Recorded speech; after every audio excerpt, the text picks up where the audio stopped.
Welcome back, boys and girls. Chapter 11. We're moving to another setting, back to the beavers. This chapter is called Mr. Canard Makes Some Plans. It was still raining.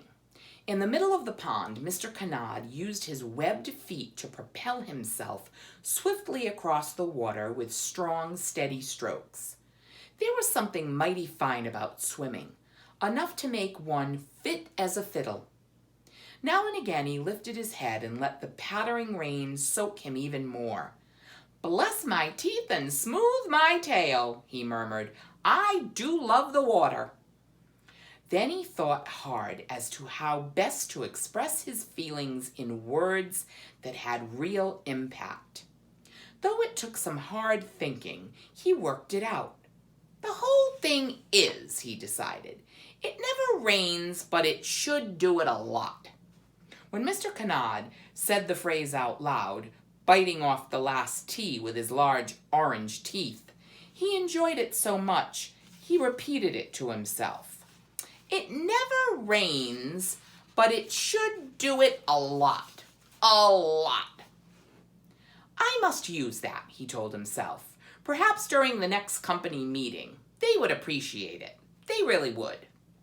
With his strong paws, Mr. Canard pulled himself onto the bank, gave himself a shake, sending water in all directions, then turned to survey what had been achieved by the beavers' work.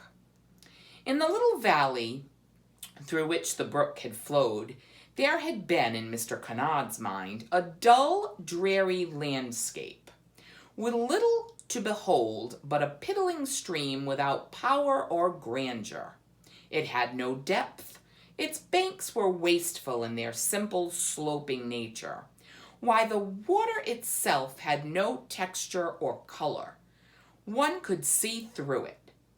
Limpid lily pads and useless bulrushes had marrowed its lazy surface. The animals who had wasted their time on the banks, the mice, the voles, the otters and toads, were insignificant. As far as Mr. Canard was concerned, it had been a place where nothing important ever had or would happen. An utter waste. But now, how different the beavers had made it. Every day the pond was growing wider, deeper, and grander. It had taken on the vibrant color of mud. It was a home for hardy, busy beavers who worked day and night. "This," Mr. Canard said to himself with genuine pride. And here's a picture of Mr. Canard looking out. You can see the big boulder up on the bank. That's where Ragweed's family lives.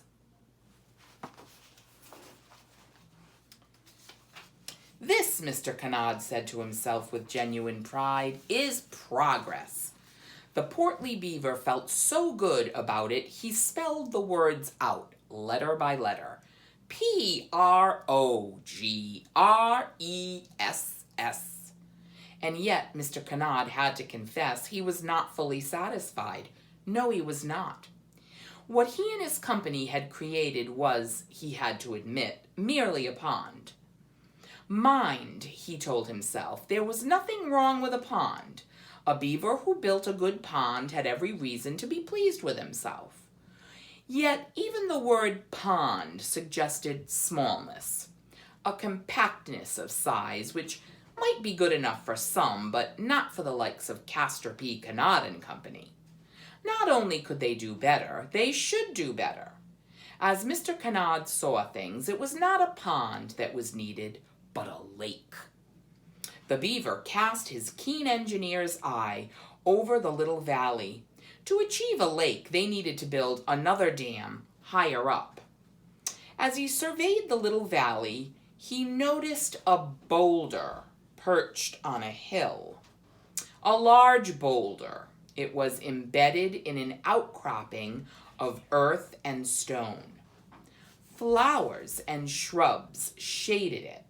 As Mr. Canard perceived it, the boulder was doing nothing but sitting there. Now we know what that boulder was doing. But it could be providing the perfect anchor for a new dam, an immense dam, a huge dam. With a dam at that spot, a large lake could be created. It would be his crowning achievement, a monument to himself. Indeed, what could be better name than Lake Kanad? Mr. Kanad liked the sound of it so much, he said it a few times. Then he reminded himself, with some gleeful rubbing of back feet, that it was time to stop dreaming, time to get down to the nitty-gritty, to grasp the nettle, to get into the trenches, to show the flag, to hit the road running. But even as he watched and planned, he saw a mouse creep out from under the boulder and rush away. Mr. Kanad knew what that meant. Mice were living under that boulder. As far as he knew, these mice were the only ones left around the brook. Most of the other creatures had departed. How pleasing to know there had been no resistance. Surely these last mice would quickly see the hopelessness of resisting the future. But what if they did not? He could swat them away. Mere nothings that they were. Squashing the mice would be easy. Though the thought made Mr. Kanad uncomfortable. He was no bully. He just wanted progress. He wanted the world to appreciate him for the good he was doing. What he needed to do was find a way to convince the mice to leave of their own accord. It would make him feel good. Nothing was more important than to make good their slogan, progress without pain. Mr. Kanad drove back into the pond and made his way to the main lodge. When he came within 5 feet of it, he dove and swam under the water until he found the entrance. Mr. Kanad went to his plans, laid out on bark, and began to draw in detail. The boulder here, the large new dam there, the lake everywhere. Then he mused, if I can make a lake, well, bless my teeth and smooth my tail, why not an ocean? The thought made Mr. Kanad grin broadly. Then he said, it never rains, but it should do it a lot on me. Then he gave himself over to finding a way to convince those last few mice that they should move away. Uh-oh, that's the end of the chapter.